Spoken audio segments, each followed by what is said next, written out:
With Awards Watch. Hey, Lucas. Hey, man. Happy belated birthday, by the way. Thank you. I know it's, a month, but Pretty still. belated, but I'll take it. I'm December 2, and I'll milk it as long as Yeah. I can.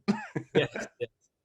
I want to ask what drew you to French Exit that was like you had to do it?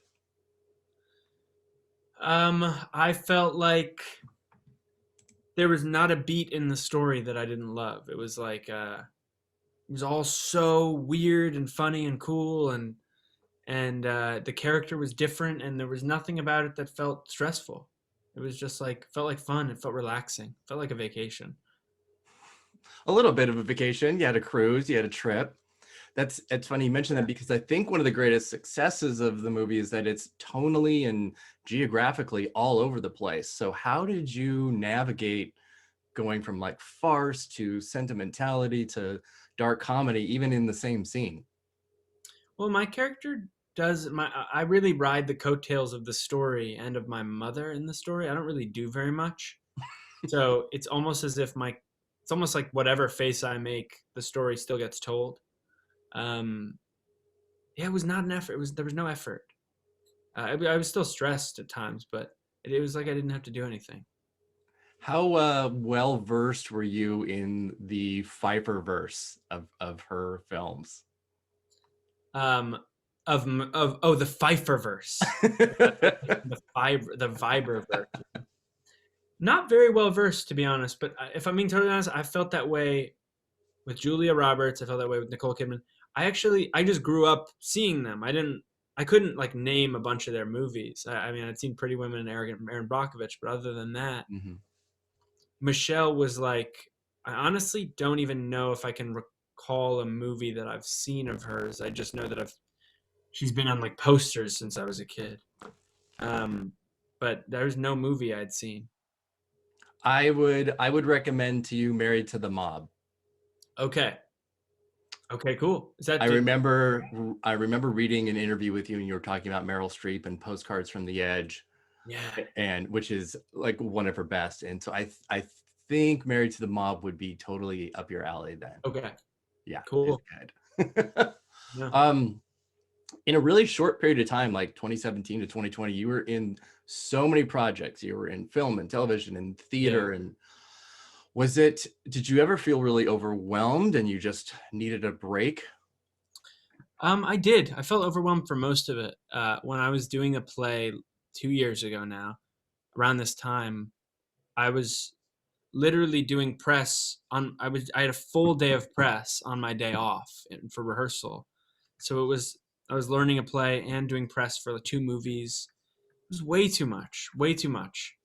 But the past year I haven't worked, and it's been coronavirus, so Yeah. I've I feel like I'm getting that break. But I would say in general, like I wasn't aware of how much I was working too at the time. Everyone was always telling me how much I was working, and it was like my life was packed, but at the same time, it was also manageable. It was also wasn't that crazy, and it was kind of manageable and enjoyable. It was definitely enjoyable.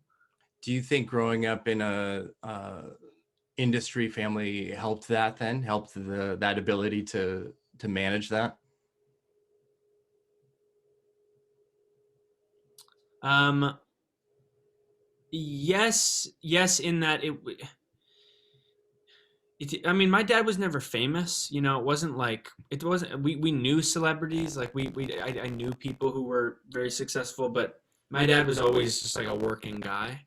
Um, and so I would say yes, in that like it didn't feel like such a huge departure from my life doing this sort of things, being with the lifestyle, but I also wasn't prepared at all.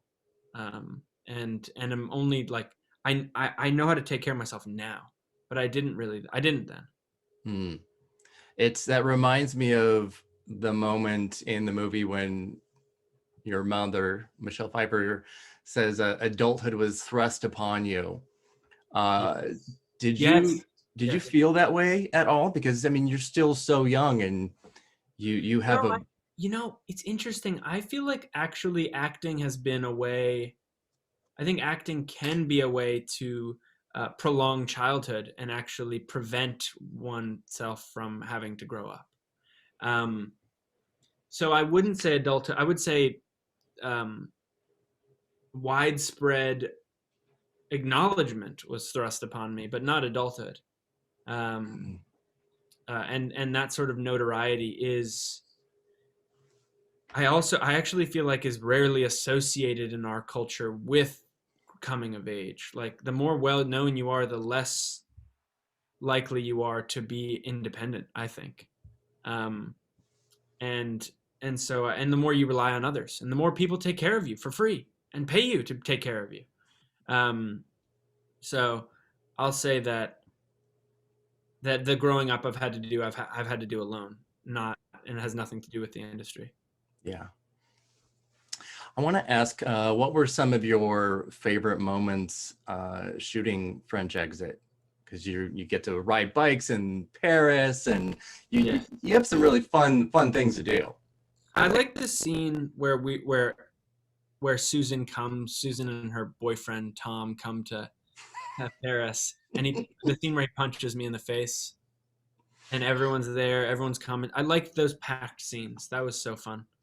I liked feeling like a part of that family. It was just so yummy. Yeah, I just rewatched the film last night, and that scene, it's almost turns into like Noises Off or something, or just, it's really great theater because there's so many people in a really small space, and everyone has very slapstick. Yeah, it is. It's a lot of fun. Do you have any like touchstones, whether in your life, that kind of keep you sane and grounded? Yeah, I have a community of friends in Massachusetts who I like to go visit, who are like my home, and how I like, just talking to them is how I remember who I am. Yeah. That's one. Honestly, that's my touchstone. Those people. So sorry, it's not a longer answer. No, I was just, remember I had met you in 2016 at the Mill Valley Film Festival, just right before you were there with Manchester and doing Q&A. And I was in the green room, and I think it might have been your aunt that had come in, and you were just so happy and excited. Aww. And I was like, oh my God, this is a really good kid. That's so sweet. That's so sweet. Thank you for saying that and seeing that. Yeah. It was a really great moment. And yeah, it was just like, okay, I think this kid's got it together. I think it's fine. That's so sweet. Yay. You've got coming up next the BJ Novak anthology. I have no idea when it's coming out. Yes. Can you tell anything about it?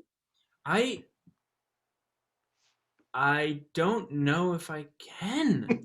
I actually don't. I don't think I can. I will say I loved shooting my episode. It's an anthology series, so it's not a TV. I'm not going to be a regular, but I got to play a really wild character, and I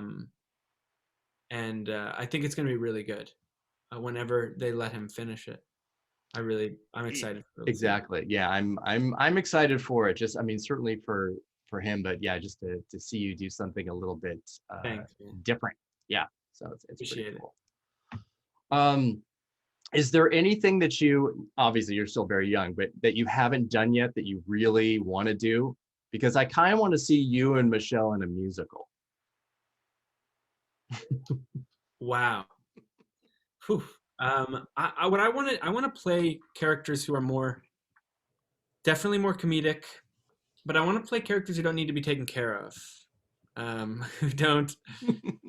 who aren't being taken care of, or like being waste times. Like I want to play characters who aren't at the center of the problem. But maybe that's probably every movie that's the case. But I want to play characters who are more caring than being cared for. That sounds good. I think anybody would want that. Lucas, thank you so much. I'm so excited to have been able to chat today. Appreciate you, man. Good to talk to you again. All right, take care. All right, peace.